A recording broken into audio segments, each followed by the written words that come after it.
Thank you.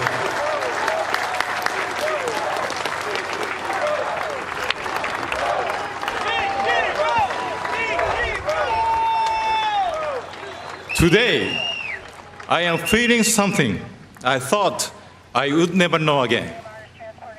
For the third time, I am a rookie. First, in 1992, after the Oryx Blue Wave drafted me out of high school. Then, in 2001, I became a rookie again at 27, when the Seattle Mariners signed me.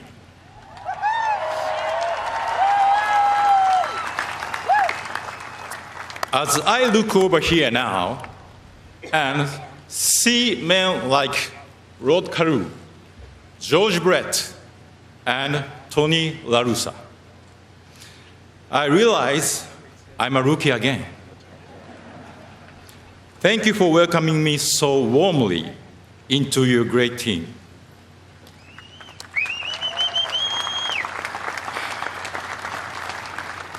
I hope I can uphold the values of the Hall of Fame. But please, I am 51 years old now, so easy on the hazing. I don't need to wear a Hooters uniform again. The first two times, it was easier to manage my emotions because my goal was always clear: to play professionally at the highest level. This time is so different because I could never imagine as a kid in Japan that my play would lead me to a sacred baseball land that I didn't even know was here. People often measure me by my records: 3,000 hits, 10 gold gloves, 10 seasons of 200 hits. Not bad, huh?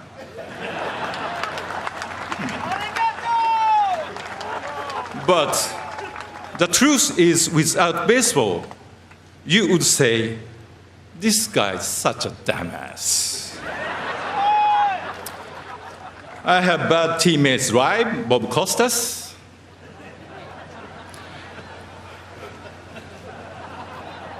Baseball is so much more than just hitting, throwing, and running. Baseball taught me to make value decisions about what is important. It helped shape my view of life and the world. As a kid, I thought I could play baseball forever. The older I got, I realized the only way to keep playing the game I love until 45 at the highest level was to dedicate myself to it completely. When fans use their precious time to come watch you play, you have a responsibility to perform for them.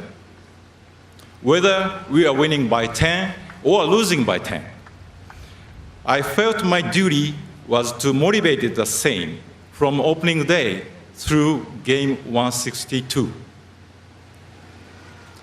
I never started packing my equipment or taping boxes until after the season's final out. I felt it was my professional duty to give fans my complete attention each and every game.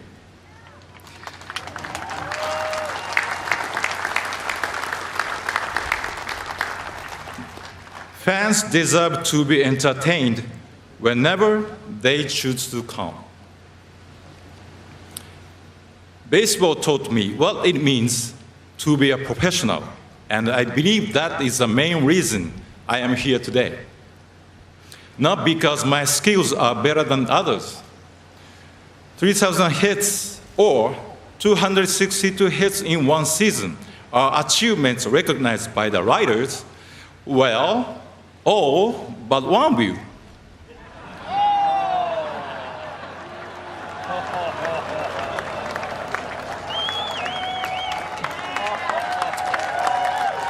And by the way, The offer for that writer to have dinner at my home has now expired.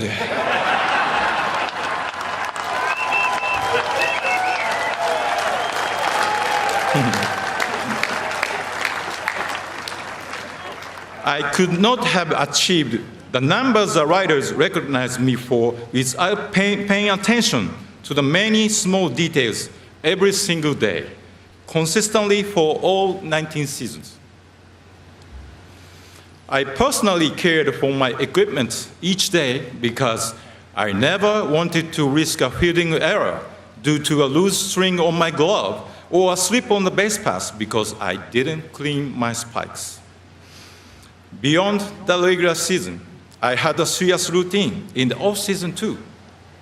When I showed up at the camp each spring, my arm was already in shape, waiting for Mariners broadcaster Rick Ritz to say, "Holy smoke! A laser beam strike from Ichiro!"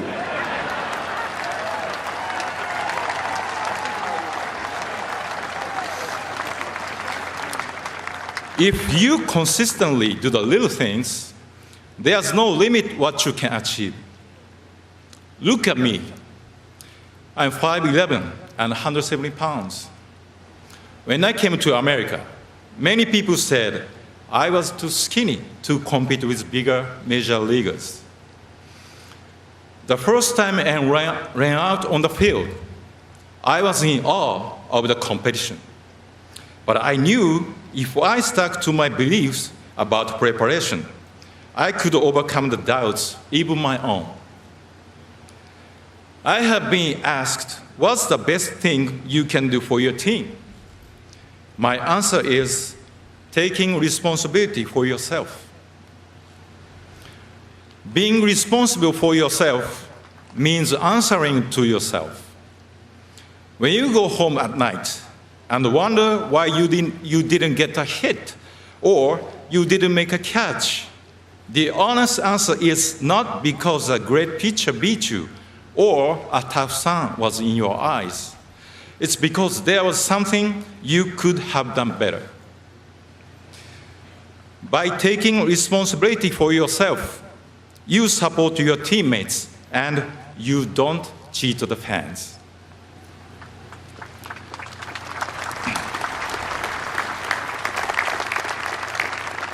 As a kid, my dream was always to be a professional baseball player. I even wrote an essay about it when I was in grade 6. If I could rewrite that essay today with what I know now, I would use the word goal instead of dream. Dreams are not always realistic, but goals can be possible if you think deeply about how to reach them. Dreaming is fun, but goals are difficult and challenging. It's not enough to say, I want to do something.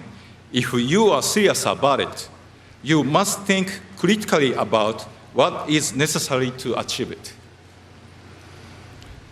I wrote that daily practice and preparation were important to become a professional player. As I continued to set my goals, I also came to understand that consistency would be the foundation to achievement. I encourage young players to dream and dream big, but also to understand the difference between a dream and a goal. In order to make your dream your goal, you must be honest in thinking about what is important to achieve it. In that essay, I wrote that I dreamed of playing for my hometown, Chunichi Dragons. I knew nothing about American baseball then. I simply loved baseball and wanted to play it wherever I could at the highest level for the rest of my life. I achieved the first part of my goal when Oryx drafted me. I won the batting title in my first full year and each year after that when I played in Japan. From the outside, it may have seemed like everything was smooth and I should have no worries. However, inside, I was struggling to understand why I was making results. I was searching for something that I could not find. In the middle of my internal struggle, something historic happened. Hideo Nomo became the first major leaguer from Japan in my lifetime. His success inspired many, including me. Thanks to him, MLB was always in the news in Japan, and MLB games were broadcast on TV. Because of Hideo Nomo's courage, my eyes suddenly opened to the idea of challenging myself by going somewhere I never imagined. 野茂さん、ありがとうございました。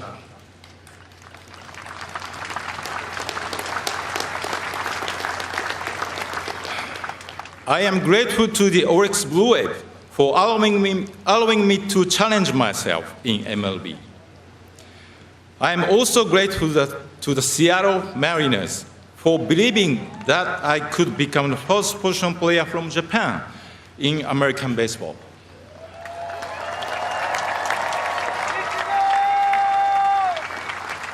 I have been in love with Seattle and the Mariners ever since. Thank you, Seattle.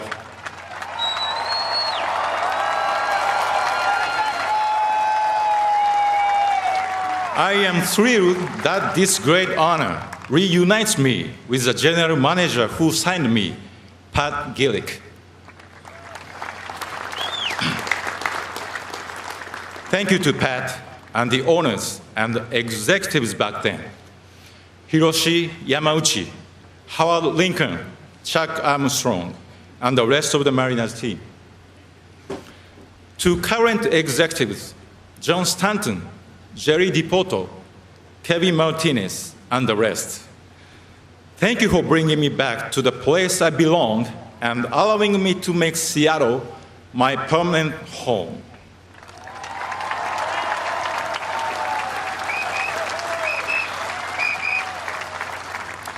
It's an honor to be on a new team with Edgar and Junior and Randy. Thank you guys for coming today.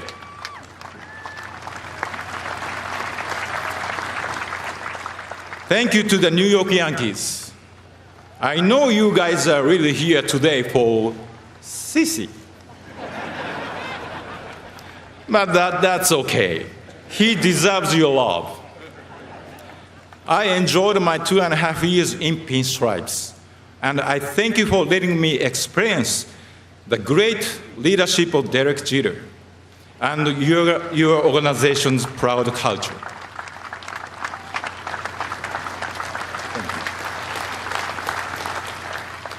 And to the Miami Marlins, I appreciate David Sampson and Mike Hill for coming today. Honestly, when you guys called to offer me a contract for 2015, I have never heard of your team.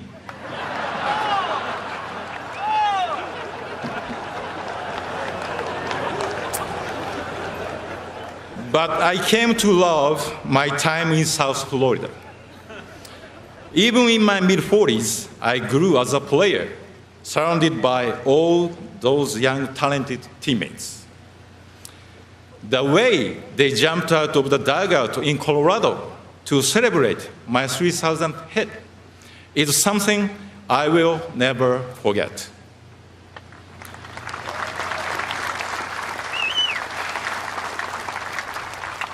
Their happiness to share that moment with me was so genuine and sincere.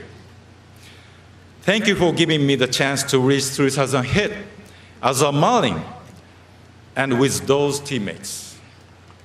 To my agents, whose importance to me has been more than just business. Sadly, Tony Atanasio passed away before he could know of this moment I thank him for getting me to America and for teaching me to love wine.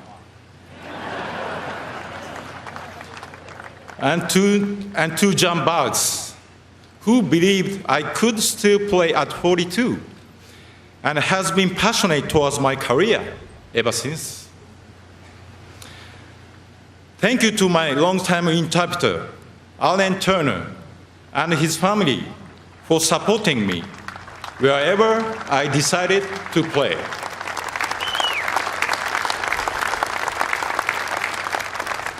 Thank you also to Jane, Josh, Chester, Whitney, and the entire Hall of Fame staff. And of course, to Jeff Idelson. Without you, I would have never come to appreciate this incredible institution. Congratulations to Cece, Billy, Dave Parker, Dick Allen, Tom Hamilton, and Thomas Boswell.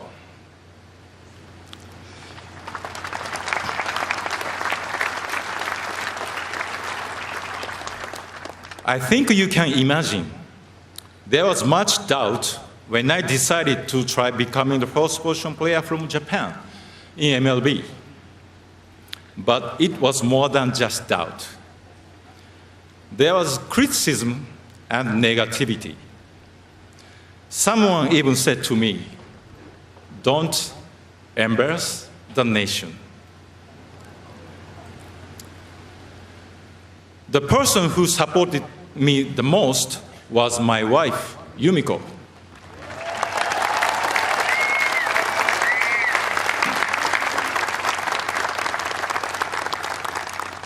It would only be natural if she had doubts too, but she never made me feel them.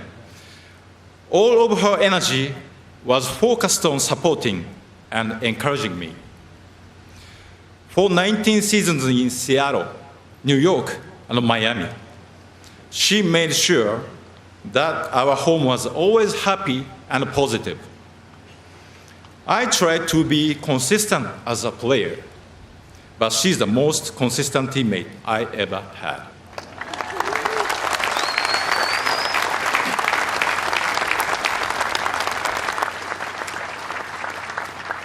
Shortly after I retired, Yumiko and I had a date night. We did something we had never been able to do while I was a player. We sat in the stands and enjoyed a Mariners game together. We did it the American way by eating hot dogs. Of all the experiences baseball has given me, enjoying a hot dog at a game with the person most responsible for helping me reach this moment is the most special.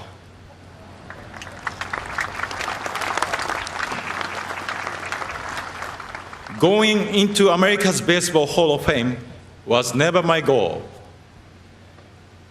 I didn't even know there was one until I visited Cooperstown for the first time in 2001. But being here today sure feels like a fantastic dream.